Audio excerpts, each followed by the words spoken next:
Biscuit ভেঙে আপনাদেরকে দেখিয়ে দিচ্ছি। দেখুন কত সুন্দর। তো বন্ধুরা, আজ আমি ওভেন ছাড়া মাটির উনুনে দুর্দান্ত স্বাদের আটা দিয়ে বেকারির মতো বিস্কুট তৈরি করে আপনাদেরকে দেখাবো। এই বিস্কুটের রেসিপিটা আপনাদের কাছে শেয়ার করছি। আপনারা কিন্তু পুরো ভিডিওটি দেখতে থাকুন, আশা করি ভীষণ ভালো লাগবে। তাহলে চলুন কাজে লেগে পড়ি। এই পাত্রের মধ্যে নিয়ে নিচ্ছি 200 গ্রাম আটা। তারপর দিচ্ছি 100 গ্রাম গুঁড়ো করে নেওয়া চিনি, 2 চামচ গুঁড়ো করে নেওয়া সুজি, হাফ কাপ গুঁড়ো দুধ, স্বাদ মতো নুন দিচ্ছি, আর দিয়ে দিচ্ছি এই চামচের হাফ চামচ বেকিং পাউডার। তো সব উপকরণগুলো দিয়ে দিলাম, এবারে ভালো মতো মিশিয়ে নিব।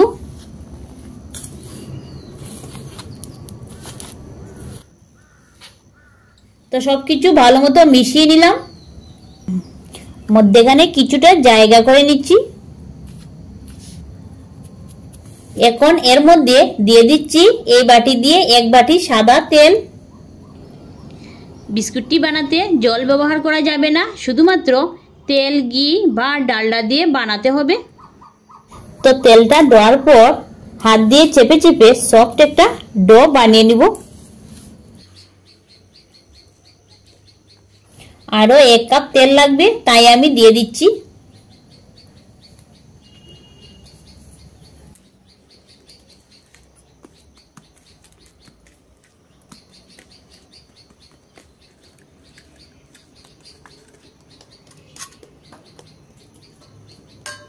তো দেখুন ডোটা আমি বানিয়ে নিলাম, আর ঠিক এমনটাই হয়েছে।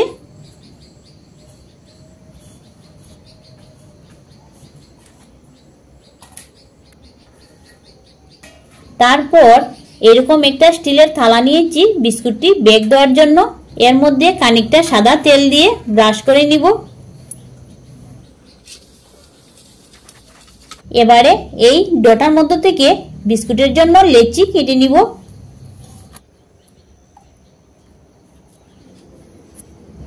তো এইরকম সাইজের একটা লেচি আমি নিয়ে নিলাম। এবারে হাতের সাহায্যে চেপে চেপে এইরকম গোল করে নিতে হবে। গোল করে একটা বিস্কুটের ডিজাইন আমি দিয়ে দিলাম। এখন ওই তেল ব্রাশ করে নেওয়া থালার মধ্যে রেখে দিচ্ছি। সেম পদ্ধতিতে আমি আরেকটা বানিয়ে দেখিয়ে দিচ্ছি।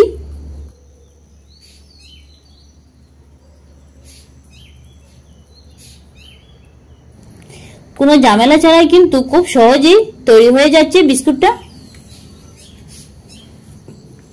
এইরকম সাইজের থালার মধ্যে কিন্তু আমি মোট 4টি নিয়ে নিলাম।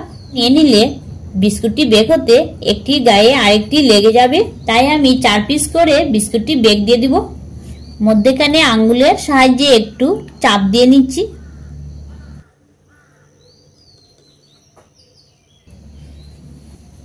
এর মধ্যে একটি একটি করে বাদাম দিয়ে দিব।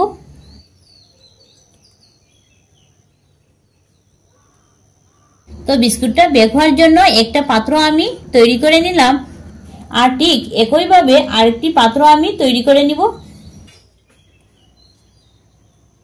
তো 2টি পাত্র আমি তৈরি করে নিয়ে নিলাম, এবারে বেক দিয়ে দিব। তো এখন উনুনটা ধরিয়ে নিয়ে কিছুটা বালি আমি গরম হওয়ার জন্য বসিয়ে রেখে দিব। এইরকম একটা পাত্র উনুনের মধ্যে চাপিয়ে দিচ্ছি। এর মধ্যে কিছুটা বালি দিয়ে দিচ্ছি।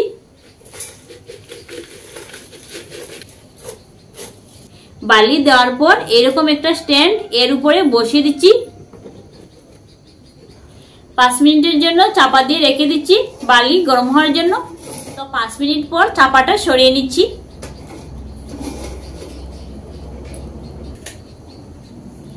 বেক হওয়ার জন্য বিস্কুটের পাত্রটি এর মধ্যে বসিয়ে দিচ্ছি। চাপা দিয়ে রেখে দিচ্ছি। বিস্কুটটি বেক হতে 25 মিনিট সময় লাগবে, আর উনুনের আঁচটা মিডিয়াম টু লো ফ্লেমে রেখে। তো 25 মিনিট পর আমি ফিরে আসছি।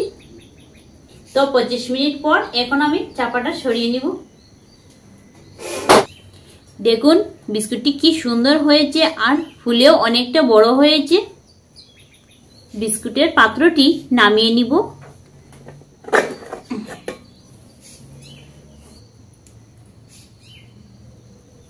তো নামিয়ে নিলাম আর বিস্কুটটি ঠান্ডা হওয়ার পর এই পাত্র থেকে সরিয়ে নিব, তা না হলে বিস্কুটটি ভেঙে যাবে। আরেকটি বিস্কুটের পাত্র আমি বেক হওয়ার জন্য বসিয়ে দিচ্ছি।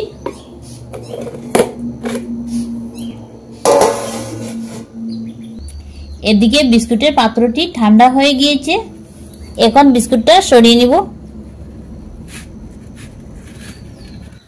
দেখুন নিচ দিকটা কত সুন্দর হয়েছে।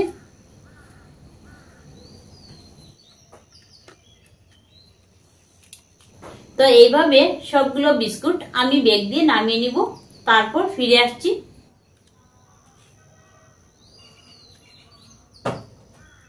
তো বন্ধুরা সবগুলো বিস্কুট আমি বেক দিয়ে নামিয়ে নিয়েছি আর দেখুন কত সুন্দর হয়েছে।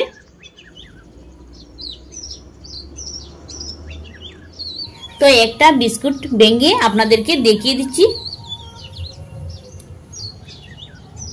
দেখুন বন্ধুরা বিস্কুটটা কতটুকু খাস্তা হয়েছে আর এত নরম হয়েছে, মুখে দিলেই মিশে যাবে।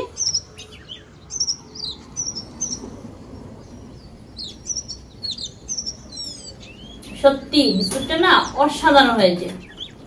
এই বিস্কুটটি যাকে খাওয়াবেন তিনি কিন্তু বুঝতেই পারবেন না যে এটা ঘরে বানানো হয়েছে। বন্ধুরা আপনারা একবার ঘরে ট্রাই করে দেখবেন, অনেকদিন সংগ্রহ করে রেখে খেতে পারবেন। আর ভিডিওটি ভালো লেগে থাকলে চ্যানেলটি সাবস্ক্রাইব করে আমাদের পাশে থাকবেন। ধন্যবাদ।